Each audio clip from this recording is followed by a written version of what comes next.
किसी ने बड़े कमाल की बात कही है कि हीरे की कीमत आईने से भले ही लाख गुना महंगी हो, लेकिन तब भी हीरा पहनने के बाद लोग आईने को ही ढूंढते हैं। एक बड़ी छोटी सी कहानी है पुराने जमाने की। मिट्टी खोदने वाला एक मजदूर था और वो मिट्टी खोदने के बाद उस मिट्टी को अपने गधे पर लाद करके कारीगर तक पहुंचाता था। एक दिन मिट्टी खोद रहा था तो मिट्टी खोदते खोदते उसे जमीन में से एक चमकीला पत्थर मिला। बड़ा अट्रैक्टिव था, उसे बड़ा पसंद आया। उसने उसको बिना देरी के अपने गधे के गले में जो है बांध दिया और फिर से मिट्टी लाद करके जाने लगा। जब वो मिट्टी लाद करके उस गधे को लेकर के जा रहा था अपने कारीगर के पास में, तभी उसे रास्ते में उस गांव के एक सेठ जी मिले। छोटी सी किराने की दुकान चलाते थे, सारे गांव वाले सेठ जी कहते थे उनको। सेठ जी ने कहा, मेरे भाई इसको कहां लेकर के जा रहे हो गधे को? बोले बस वही अपने काम पर जा रहा हूं। बोले नहीं, गधे के गले में जो है इसको कहां लेकर के जा रहे हो? बोले बस ये तो अब आज से मेरी हो गई, मुझे मिली है जमीन में। सेठ जी ने कहा, ये चमकीला पत्थर मुझे पसंद आ रहा है, मुझे दे दो। कितने में दोगे? तो गरीब आदमी था, उसने कहा 1 किलो गुड़ दे दो आप, मैं आपको दे दूंगा। सेठ जी ने 50 रुपए का 1 किलो गुड़ जो था उसको दे दिया, उससे वो चमकीला पत्थर ले लिया। अब सेठ जी को भी बड़ा पसंद आ रहा था, बड़ा चमक रहा था, तो सेठ जी ने ले जाकर के अपने गांव में उनकी जो दुकान थी किराने की, उसके तराजू की डंडी में बांध दिया और बड़े शौक से जो उसको जो है रखने लगे। बार बार उसको देखते थे कितना चमकीला है। एक दिन उनके गांव में संयोग से एक जौहरी आया और उसने देखा कि किराने की दुकान चलाने वाले सेठ जी के पास में तराजू की डंडी में हीरा बंधा हुआ है। उसकी तो आंखें खुली की खुली रह गई। उसने पूछा, ये क्या है? बोले अरे चमकीला पत्थर है, हमारे गांव में मिला, हमने देखो कितने शौक से बांध के रखा है। जौहरी ने कहा, ये मुझे दे दोगे? बोले हाँ दे देंगे, 100 रुपए दो, अभी दे देंगे। वो जौहरी बड़ा कंजूस था, उसने कहा 100 नहीं 80 रुपए दूंगा। सेठ जी अड़ गए कि नहीं 80 नहीं 100 रुपए। फिर से वो कहने लगा नहीं 80 रुपए।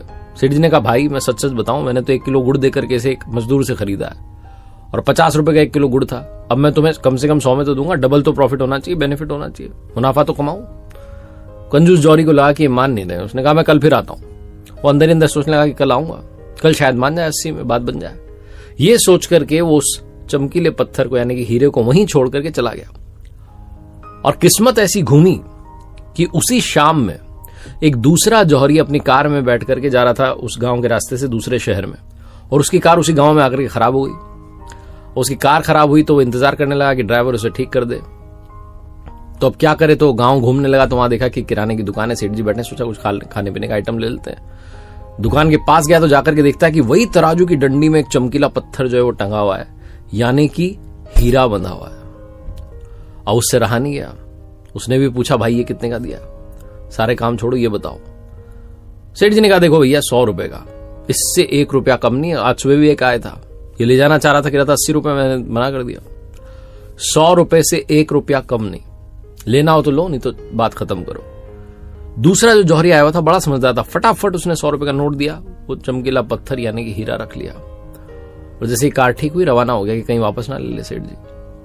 अगले दिन वो कंजूस जौहरी आया और कंजूस जौहरी आकर के देखता है कि तराजू की डंडी में से वो गायब है। पूछने लगा, कहां गया वो पत्थर? सेठ जी ने कहा, वो तो एक दूसरा आदमी आया था कल शाम में लेकर के गया, उसने मुझे 100 रुपए दे दिए, कोई उसने ना नुक्कर नहीं की, बिना देरी के 100 रुपए दिए लेके गया। वो जो कंजूस जौहरी था उसे बहुत गुस्सा है कि क्या हुआ, हाथ से आया मौका निकल गया। अब गुस्से में क्या करे, गुस्सा निकालना था तो उसने सेठ जी को कहा कि तुम्हें पता भी है, चमकीला पत्थर नहीं था, वो बहुत महंगा हीरा था और तुमने उसे ऐसे ही दे दिया 100 रुपए में। सेठ जी भी बहुत कलाकार थे, उन्होंने कहा, भाई मेरी छोड़ो, मुझे तो पता भी नहीं था कि वो हीरा। तुम तो समझदार हो, तुम तो परख करते हो, तुम तो पारखी हो। तुम्हें जब पता था कि लाखों का हीरा है तो 20 रुपए के लिए क्यों झिकझिक कर रहे थे? तुम उसे 100 रुपए देकर के कल ले सकते थे, लेकिन तुमने मौका मिस कर दिया। तुम मुझसे बड़े बेवकूफ हो, मूर्ख हो। कंजूस जौहरी था, उसके अलावा कर भी क्या सकता था, पछताता रह गया। बहुत छोटी सी कहानी जिसका सार यह समझाता है कि लाइफ में अपॉर्चुनिटी आती है, अवसर आता है, लेकिन हम में से कई लोग कल करेंगे, परसों करेंगे, 1 तारीख से करेंगे, सोमवार से करेंगे, अगले हफ्ते से, नए साल से, इसी सब में मौका मिस कर देते हैं और बाद में सोचते रह जाते हैं कि लाखों की अपॉर्चुनिटी थी, ऐसे ही चली गई। शुभस्य शीघ्रम, ये मंत्र याद रखिए, शुभ कार्य को जितना शीघ्र किया जाए उतना बेहतर होता है। लाइफ में एक बात और जो मैं अक्सर आपसे कहता हूं, ऊपर वाले के आशीर्वाद के साथ, अपनी मेहनत के साथ, अपनों के प्यार के साथ कर दिखाओ कुछ ऐसा कि दुनिया करना चाहे आपके जैसा।